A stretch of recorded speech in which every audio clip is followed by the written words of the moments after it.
Com a autorização do Sr. Presidente, íamos abrir agora aqui um tempo de debate, antes de fazermos um coffee break, portanto, estão abertas as inscrições para quem queira colocar quaisquer questões ao professor Bassado Gouveia.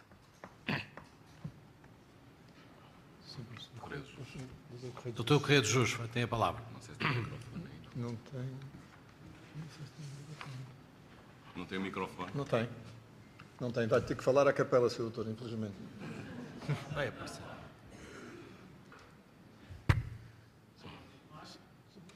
Se quiser vir à tribuna, faça favor. Acho que sim. Acho que é melhor. A casa é sua. Antes de mais, cumprimentar os ilustres membros da mesa e felicitar o professor Bacelar Gouveia pela magnífica exposição que aqui nos fez sobre o tema desta conferência. Eu gostava de lhe pôr uma dúvida e fazer duas perguntas. A dúvida é sobre aquilo que o Sr. Professor defendeu em matéria de repartição de competências entre o Estado e as regiões autónomas. Trata-se de uma matéria fulcral na organização do Estatuto Jurídico-Constitucional da Autonomia, tem sido objeto de muita controvérsia e eu permito-me duvidar de que a melhor solução seja a proposta por Vossa Excelência. Porque a experiência que nós temos em matéria de enumeração de competências, socorrendo-nos também da enumeração de matérias de interesse específico, é diabólica. Porque hoje estamos perante uma enumeração taxativa e ela é suficientemente espartilhada para que não possa acomodar-se à evolução da realidade, ou estamos perante uma enumeração exemplificativa e sempre teremos matérias que uns dizem que estão e outros dizem que não estão e outros dizem que deveria estar. Portanto, esta era a minha primeira dúvida. Por outro lado, gostaria de fazer colocar duas questões à leia de pergunta, até por uma questão metodológica que eu entendo quando se intervém na fase do debate, é para fazer perguntas e não para fazer uma nova conferência. Portanto, as duas questões são as seguintes. A primeira é sobre uma matéria que referiu para sobre ela formular um juízo de censura, mas que depois omitiu na parte constitutiva da sua intervenção, a saber, Tribunal Constitucional, composição do Tribunal Constitucional.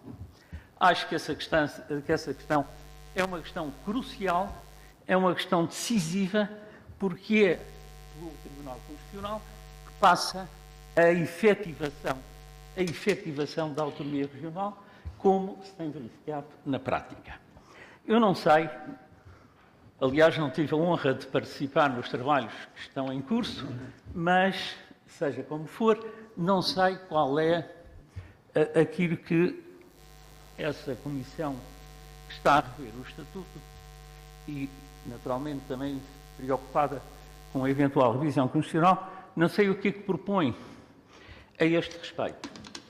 Mas eu, o meu colega Guilherme Silva e mais dois dos nossos colegas na Assembleia da República, convém referir que quem apresenta o projeto de revisão constitucional não é a Assembleia Legislativa, mas são os deputados à Assembleia da República. E o processo, portanto, aprovar aqui por resolução um anteprojeto que nós depois transformávamos em projeto a apresentar na Assembleia da República. Ora, numa dessas revisões aparecia uma proposta concreta no sentido de se atribuírem as competências para a fiscalização da constitucionalidade e da legalidade dos diplomas das regiões a uma secção do Supremo Tribunal Administrativo.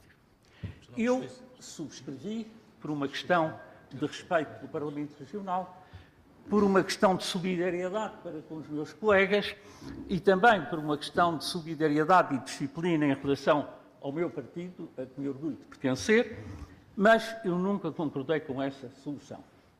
Porque nada nos garante que os tais juízes conselheiros, membros dessa secção, não sejam mais centralistas do que os juízes do Tribunal Constitucional.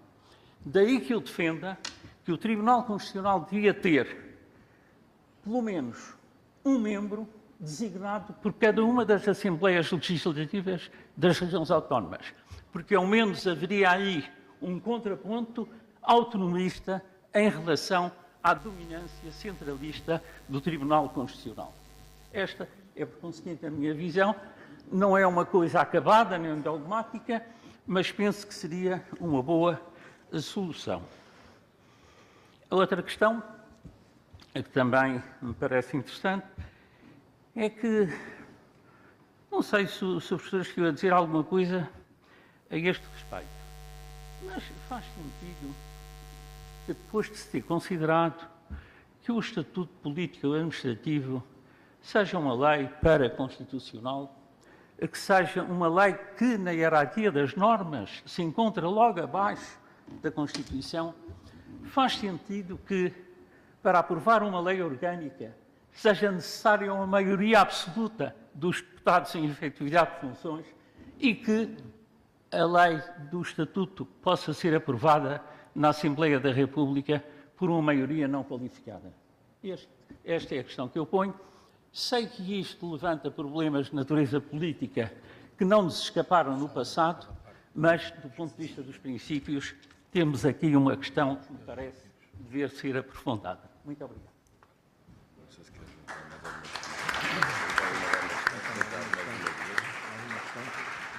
Não sei se há mais alguém que queira colocar alguma questão. Não havendo, como o Dr. Correia Justo teve esta capacidade que eu reconheço há muito tempo de pôr várias questões, fica o seu professor Bacelar Gouveia habilitado aqui a dar a resposta a esta pluralidade de questões, aliás, bem relevantes e interessantes. É um importante exame aqui com o Dr. Correia Jesus, amigo de longa data e colega do Parlamento.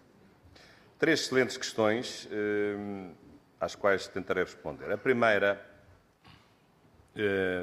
concordo com a dificuldade, mas que é de saber se, mesmo havendo a divisão entre competências do Estado e matérias do Estado e matérias regionais, nós estamos sempre no mesmo problema de, se for taxativo, há sempre uma coisa que não está lá e fica no Estado, se não for taxativo, se for exemplificativo, o que não está lá pode ser interpretado como pertencente ao Estado.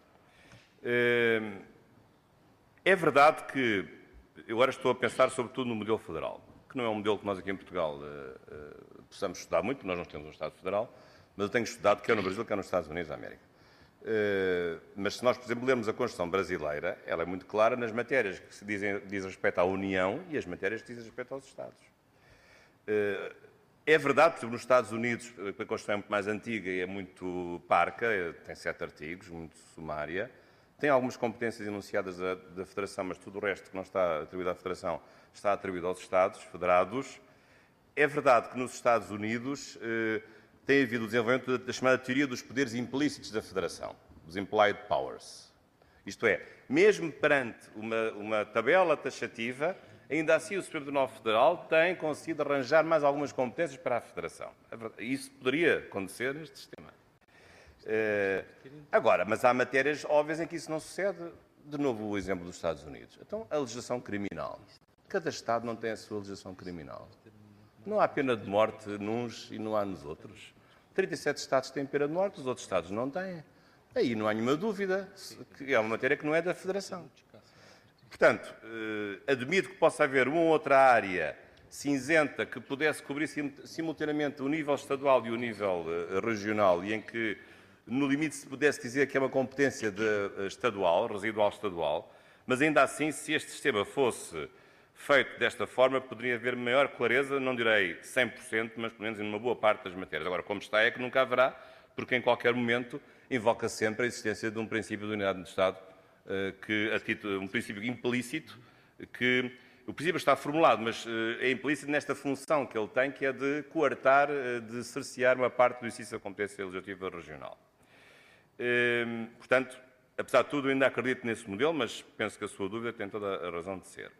Em relação ao Tribunal Constitucional, fico satisfeito, porque eu sei que muitos colegas aqui têm advogado, e não só aqui, aliás, até a própria Ordem dos Advogados, imaginem, também tem alguns advogados e até dirigentes que têm essas ideias, que é a ideia de distinguir o Tribunal Constitucional. Até mais do que isso, no caso da Ordem dos Advogados, imaginem que recentemente foi aprovado um pacto da Justiça, e uma coisa fantástica que lá está é estudar a possibilidade de eliminar, imaginem, a jurisdição administrativa e fiscal. Coisa que eu acho, com o devido respeito, disparatada. Portanto, eu sou favorável à existência do Tribunal Constitucional. Sempre fui. E o tempo deu-me razão.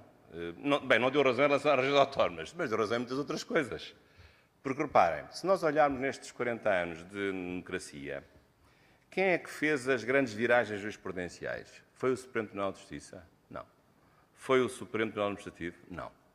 Os grandes acórdãos de reconfiguração dos grandes direitos e liberdades, do novo processo penal a partir de 1987, com o novo CPP, uma série de questões novas. Quem foram os juízes? É verdade que tinham poder para isso, mas quem foi o órgão que protagonizou, pela qualidade das suas decisões, essas viragens jurisprudenciais? Foram, evidentemente, os juízes do Tribunal Constitucional, que têm a seu crédito, já tiveram mais a qualidade dos juízes e o seu prestígio e a sua capacidade de estudar com mais desenvolvimento certas matérias. Hoje as coisas já estão um pouco mais amolecidas, mas o tempo também se tem encarregado de degradar algumas instituições e o Tribunal Constitucional, infelizmente, não tem escapado a essa tendência.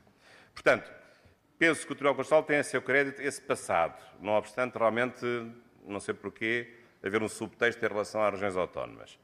Mas, sobretudo, por uma outra razão. É por isso que eu sou favorável à existência do Tribunal Constitucional, por várias razões, mas também não vejo na extinção do Tribunal Constitucional a solução do bloqueio da autonomia regional. Porquê? Porque se o Tribunal Constitucional se extinguisse, haveria sempre outros juízes que exerciam o mesmo juízo e nada me garante que um juiz do Supremo Tribunal de Justiça ou do Supremo Tribunal Administrativo, numa tal secção especial, tivesse, por milagre, só por estar no tribunal e ser uma secção, por milagre já não seria antirregionalista? Porquê? O que é que me garante isso?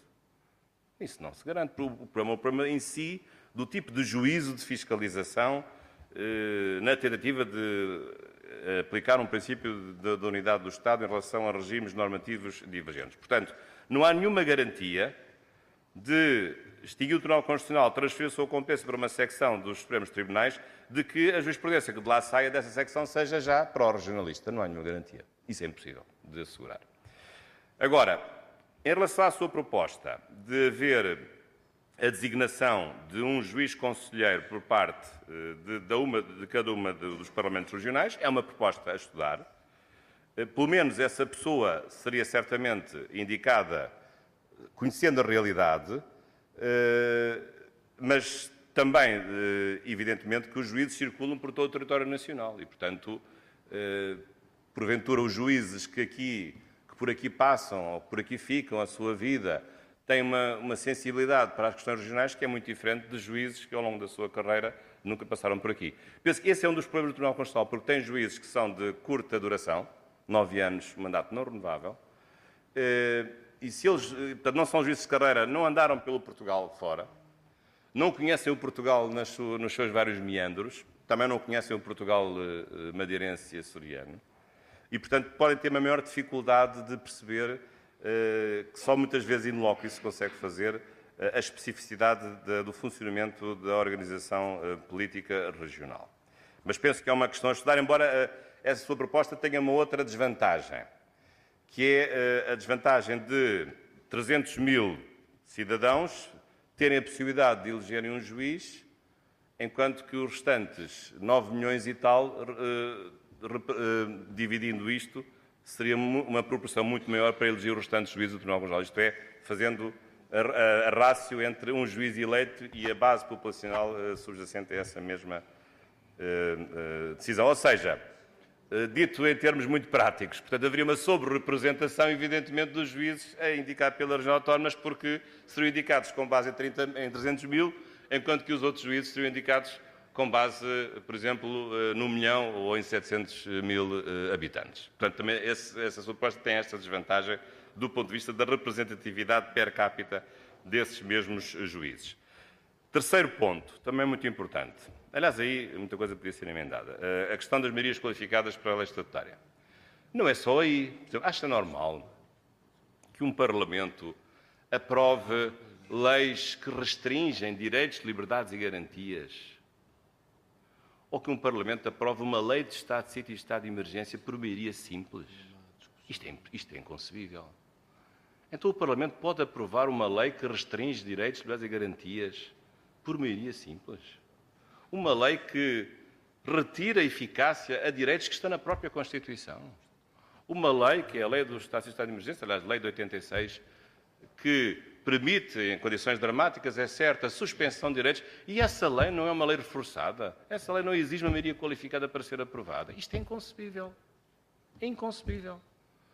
Portanto, por maioria de razão, evidentemente que julgo que uma lei com as características da lei estatutária teria de ser sempre aprovada por maioria qualificada. Há uma pequena alteração na matéria, porque nos estatutos, na parte de respeito à definição do âmbito regional, já se exige uma maioria qualificada, mas não diz respeito, ou à parte eleitoral, mas não diz respeito à totalidade do estatuto político-legislativo. Apesar de tudo, já aí se fez algum avanço, mas ainda assim um avanço restrito.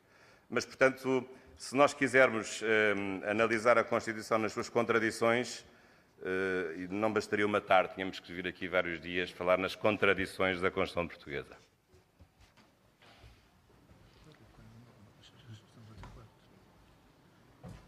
Não sei se há... Sr. Deputado Carlos Rodrigues.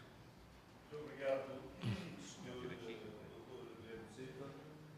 Eu não sou jurista, portanto, perdoar-me-ão algum lapso, que agora está em moda os lapsos, algum lapso na minha questão, mas em relação àquilo que o professor Bacelar Gouveia referiu, a questão penso que não se pode colocar em termos de serem 300 mil ou 500 mil, neste caso, para ser mais preciso, 500 mil habitantes a elegerem 2 juízes, porque também cerca de 10 juízes são eleitos por 230 deputados que representam os maiores partidos, e se considerarmos que o ativo dos maiores partidos são os seus militantes, provavelmente não terão os tais 500 mil militantes inscritos, ao fim e ao cabo. E, portanto, eu penso que essa questão, ou se colocar assim, está a ser colocada de uma forma simplista. Agora, em relação a esta proposta do Dr. Correia de Jesus, eu acho que faz sentido desta forma. Nós temos neste momento nas regiões autónomas representantes da República nas mesmas regiões autónomas. Eu acho que faria muito mais sentido nós termos representantes das regiões autónomas no órgão, nomeadamente o Tribunal Constitucional. Eu continuo a achar e desconfio muito de um Tribunal Constitucional que é eleito por partidos, ou porque grande parte da sua Constituição advém da Assembleia da República e da indicação por parte dos partidos. Porque é sempre um tribunal, quer queiramos, quer não, que está dependente das conjunturas políticas e da própria organização e composição do Parlamento, que tem muito que se lhe diga.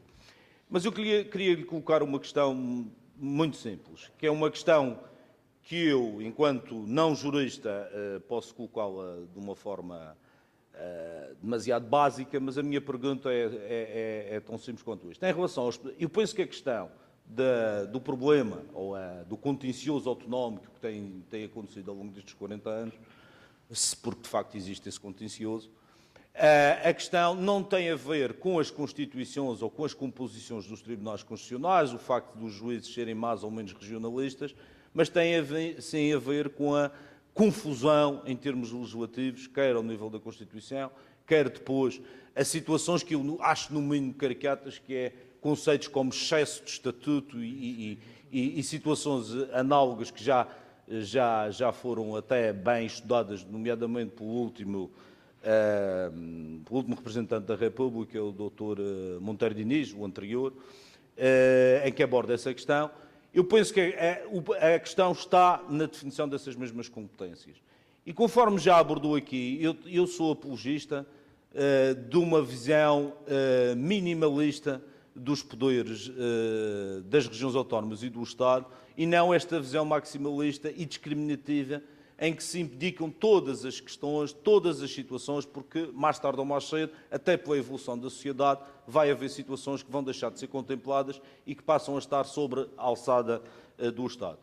E a pergunta que eu faço, para acabar, que já leva muito tempo, é a seguinte: porquê não dizer que, em vez de dizer que na região se pode apenas algumas coisas e ao Estado cabem outras tantas, porquê é que não dizer o contrário? Na região tudo se pode, exceto a defesa, exceto os direitos, liberdades e garantias, porque ao fim e ao cabo nós temos todos a mesma identidade, que é a identidade nacional, é a identidade portuguesa, e portanto nessa matéria também não deverá haver grandes alterações. A questão da defesa, da segurança, da administração interna, a questão judicial no que diz respeito à questão dos códigos e da própria parte substancial da justiça, e também a questão, em termos dos negócios estrangeiros, exceto naquelas componentes que digam respeito diretamente às regiões autónomas, que isso também já foi garantido ao longo dos tempos e que tivemos essa capacidade de evoluir. Portanto, a minha pergunta é: por que não abordar a questão de que as regiões autónomas tudo podem, exceto algumas situações que são, de facto, situações de poder, de nação e de identidade nacional? Muito obrigado. Não sei se há mais alguém que queira colocar alguma questão para fecharmos esta... Sr. Presidente. Se me permite, ou se me permitem, na sequência da intervenção e da pergunta do deputado Carlos Rodrigues, eu julgo que há aqui um problema que nos tem preocupado e que já é um problema que vem de longe. E eu recordo que quando aprovamos aqui o Estatuto, que está em vigor, fui nesta sala, numa reunião a proposta, numa reunião com todos os partidos representados na Assembleia da República, nós saímos convictos, tínhamos aqui uma grande solução. E a grande solução até foi aprovada por unanimidade, salvo erro, na Assembleia da República. E toda a gente disse que temos um grande estatuto. O problema veio depois, é que nós pensávamos que tudo aquilo que constava do estatuto tinha relevância estatutária. Simplesmente, o Tribunal Constitucional e a própria Assembleia da República começaram a questionar que não era bem assim. Isto é, haveria matéria que era substancialmente estatutária e essa tinha guarida e a proteção da força normativa do Estatuto, tudo o resto, não sendo materialmente estatutário, estava subordinado ao legislador ordinário. E isso traduzia-se num desvalor para o nosso Estatuto que, até hoje, existe e, de facto, perdão-me a expressão, já parece um queixo suíço, tanto é o buraco que nós vemos no Estatuto. Portanto, há que dignificar um Estatuto. Aqui o tamanho parece-me que conta, porque um Estatuto em excesso traduz-se no tal desvalor ao fim e ao cabo, e era possível definir à cabeça, ou através de outro processo que estabilizasse o conceito de norma materialmente estatutária, por forma que os deputados da região e os deputados da Assembleia da República, quando estivessem a aprovar uma revisão do Estatuto, tivessem consciência, e todos nós, de que aquelas matérias que estavam contidas no Estatuto tinham aquela relevância, tinham aquela força e que não ficaríamos, no fundo, rendidos, digamos assim, ou submetidos ao arbítrio do juízo do Tribunal Constitucional. Era só esse complemento que eu queria deixar. Sr. Professor, faça favor para responder às questões. Muito obrigado, uma vez mais, pelas vossas questões. Eu começaria já agora por esta última do Sr. Presidente da Assembleia Legislativa. É um problema real. E real porquê? Porque a Constituição fala no Estatuto Político Administrativo, fala em algumas coisas que constam do Estatuto, mas não diz exatamente, não delimita com precisão o conceito de norma de valor ou de conteúdo estatutário.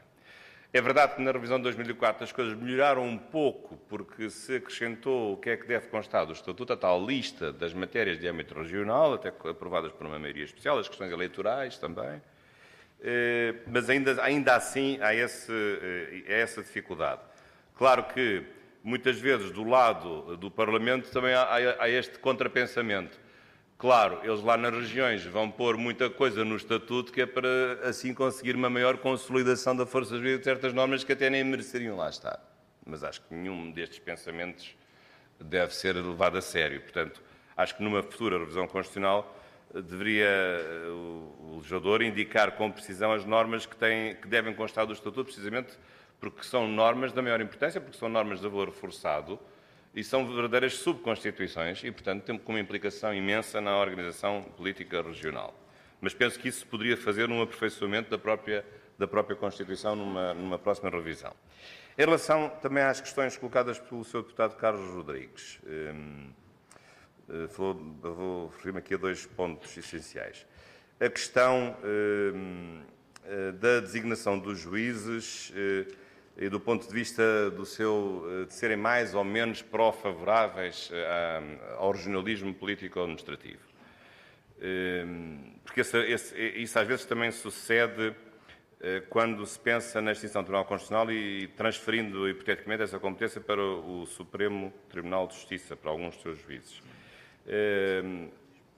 Em relação, portanto, à crítica que faz, que é óbvia e que todos fazemos, a crítica de os juízes do Tribunal Constitucional serem designados 10 pela Assembleia da República, eleitos pela Assembleia da República, por maioria de 2/3, e 3 cooptados por estes 10. É uma questão recorrente, mas eu não sei o que é pior. Se é eu ter juízes eleitos com base em partidos que os propõem, e sabemos por que razão eles são propostos, são submetidos a uma audição parlamentar, ou ter juízes, hipoteticamente, num Supremo Tribunal de Justiça com a extinção do Tribunal Constitucional, que eu não conheço de lado nenhum, que nunca ouvi, do ponto de vista político-ideológico, nenhum background, e eu não sei o que é que eles pensam sobre um conjunto de matérias de natureza política que, mal ou bem, são sempre conexas com estas questões jurídico-constitucionais. E, portanto, pelo menos este processo de eleição no Parlamento por maioria qualificada dá-me, pelo menos, a garantia de que eu conheço alguma coisa sobre aquela pessoa que vai ser proposta e que afinal, vai ser eleita. Claro que se pode dizer, aliás, há estudos sobre isso, que o grande perigo é que o juiz, uma vez eleito, vai fazer o frete ou vai pagar o favor do partido que o propôs e que o fez eleger. Isto dito assim com esta brutalidade. Mas olhe que há exemplos em que isso não aconteceu. E que devo louvar. Não sei se são muitos, mas na verdade há. Sobretudo eu lembro dos tempos mais complicados do PAEF. Eu hoje estou um pouco obcecado com o PAEF, o Dr. Guilherme Silva, que é o Programa de Assistência Económico-Financeira. Foi aquele períodozinho que nós vivemos em que o meu salário de funcionário público foi reduzido, lembram-se disso, em que até os subsídios me queriam tirar. Mas, nesse período, houve juízes indicados pela força maioritária de então que votaram pela inconstitucionalidade. Aliás, coisa que eu fartei de dizer várias vezes, depois por isso arranjei mais um volume aos 6 volumes que já tenho de inimigos. Mas, de facto, houve juízes que não ficaram nada condicionados pelo facto de terem sido indicados pela maioria que viria a aprovar leis que eles próprios juízes consideraram inconstitucionais. Portanto, apesar de tudo, eu julgo que devemos fazer justiça à independência e em passado dos juízes. Sinceramente, tenho essa convicção. E aqui faz-me sempre lembrar uma distinção clássica de um juiz-consulto antigo, Juco Barto, que distinguia a legitimidade de título e de exercício. Eles podem ter uma fraca, os juízes eleitos podem ter uma fraca legitimidade de título, porque são eleitos por partidos, com uma conotação política-ideológica evidente. Mas depois, se eles exercerem os seus poderes com imparcialidade e isenção e independência, legitimam-se pela bondade e pelo equilíbrio e pela independência das suas decisões. Podem ter um mal de origem, mas no exercício das suas funções, eles ficam legitimados através da tal ideia da legitimidade de exercício. Em relação a outra questão que o Sr. Deputado também coloca, também uma questão interessante, que eu já vi aqui defendida também na região autónoma, por várias pessoas, não é uma solução que me repugne, não é, mas o problema dessa solução é que é passado 8 a 80, e eu não sei se há neste momento condições políticas para isso, acho quase impossível. Porque, repare, para que isso seja possível, seria necessário desmantelar por completo todas as listas de competência legislativa da Assembleia da República, os artigos 164 e 165, dizendo que esses artigos só se aplicam ao território continental. Isto seria de arrepiar qualquer deputado uma proposta com estas características.